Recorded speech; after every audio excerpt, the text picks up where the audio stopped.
See, it's just like it says, and they call it Peleg. Ayah says he only has one house and 7 people, and they put tribes. But these 7 people represent the 7 breaks of the land. And the deepness of it is that it's there. It's been in there since they wrote all these Bibles. So there is no matter of whether they can deal with Brother DeBar and say it don't exist. It does. Just like I shared with the class how they made this myth and said no one's seen God but A, B, and C. But yet we saw and read the 70 elders not only seen them, but sat on the side of the mountain and ate with this deity. Did the scripture say that? So, this baffled us. How did the 70 elders see this so-called God, deity, and then ate with this so-called God or deity? The ministers don't talk about this. And they don't talk about the 7 people or the tribes that belong to Ayah in the one house of Ayah. These 7 people used to be of a 13 nation. So when the Gentile man came, what is a Gentile, Brother DeBar? What is a Gentile? A Gentile, according to a map that does not exist anymore, and I have to blow it up and copy it when we take a break so you all see it. But at one time I used to teach it over there at the House of Israel, and I showed you what this map was, but yet the land of the Gentiles, Doc, if you can see where it says the Isles of the Gentiles are the Europeans. So the thing is, this old map in my Bible that has so many books and yours have 66 tells me that the Isles of the land of the Gentiles is Europeans.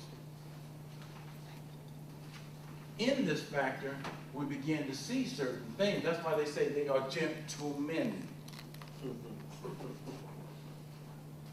But these 7 indigenous sovereign people were in 7 separate lands. And in these 7 great lands, before time was changed, what they said in the book of so-called Daniel, when he was a teenager, the same age that they send most of our young men to war, to die and be sacrificed. Why green? Because green is the color of what? The land, grass. Now, the thing is that in the structure where we are, let's get off the dollar bill. There it is. Can everybody see that?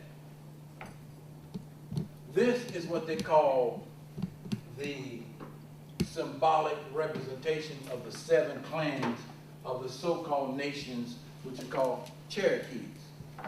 So, correct? Yes. In there is one nation that's represented by a stone, which is called a blue stone. And these blue tribe people were considered the tribe of the blue light. So what they did, the French and the Europeans created a young man and marked him when he was a child and made him study the ways of the ancient language and then told him to rewrite it. They made a movie about it. All right? This movie they talk about, I think I'm going to pronounce his name wrong because I always do. Sequoia. Right. And he wore a turban on his head and all that other stuff. and he wrote the language of the Cherokee and gave it the pronunciation in the English. One of the things about being a sovereign nation is that you have to have a language. The language is still sacred. What he did not do was that he wrote about a certain group of individuals, because there were 13 tribes. So the European came to the sovereign chiefs, the Alawapayams, because they called themselves the Allah. Then, that's one of the first letters of the ancient. Isn't that interesting? And there were 13 strong. 3 were just off their mind crazy. And the other 3 were in between and didn't understand. No, there's 2. And then the other, last one, became war against them. So the man came in and wiped them out. Left 7. The ones that were part of that last tribe that dealt with it, like at Burning Knee and all that other stuff, they became part of these. And they gave them the name Cherokee, like you give the name Negro, a universal commonality of name of the sovereign nations. But these 7 are the 7 people of the Cherokee. The one that connects to them is the one of the blue and of the stone, as well as they were the priests who handled and controlled the script, the language, and the spirit. Sequoia. These people collectively were called Awamaya. Awamaya. Later on, the French came in and decided that the Moors and everybody else, the Washita, were created, and they call them Dimaun, Alo, Adan, something, Ayah, right? Am I correct about this about? Yeah. Right. Which meaning that these are the Maun people of Ayah. That's why when they did the circle dance, they would go and give praise to Ayah, not just for themselves, but for the 7. And they go, ah, yeah, yeah, yeah, yeah, yeah, yeah, yeah, yeah, ah, yeah, yeah, yeah, yeah, yeah, yeah, and et cetera, et cetera, et cetera. And they do it 7 times higher. The women had to come in because the women had a certain sound and frequency. These people of the stone, the Awamayas. Later on, there was a tribe called the Yayas. And the only thing they left was 2 people, 3 people, and that was it. They wiped them out. So they thought. In the city of Lincoln Heights, in this area, which they call Tri-County area, Indiana, to a certain point, part of Kentucky and Ohio, was considered the sacred grounds of the indigenous people of the 7. It is where most major mounds are built.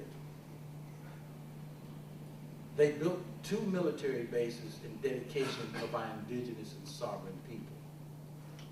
One is in Chillicothe, Ohio, the older gray one, not the new Chillicothe Institute, but the old gray institute.